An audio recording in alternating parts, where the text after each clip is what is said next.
স্কুলের হঠাৎ করে আকাশ কালো মেঘে ঢেকে গেল আর বৃষ্টি পড়া শুরু হয়ে গেল। স্কুলের সবাই তাড়াহুড়ো করে ঘরের দিকে দৌড়ালো, কিন্তু নন্দিনী দাঁড়িয়ে রইল স্কুলের মাঠে, হাতে একটি গোলাপি রঙের ছাতা।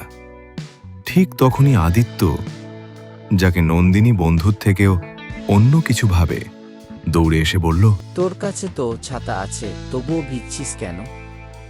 নন্দিনী মুচকি হেসে বলল, কেন ভিজলে কি হবে?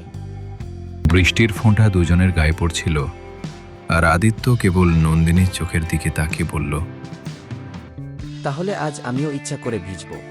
সেদিনের বৃষ্টি যেন তাদের গল্পের প্রথম অধ্যায় ছিল। সেই দিন থেকেই আদিত্য আর নন্দিনীর ভালোবাসা শুরু হয়েছিল, ছাতা ছাড়া কিন্তু হৃদয় ভিজে। আশা করি তোমাদের সাথেও এমন ঘটনা ঘটেছে। যদি ঘটে তাহলে আমাদের চ্যানেল সাবস্ক্রাইব করে দাও।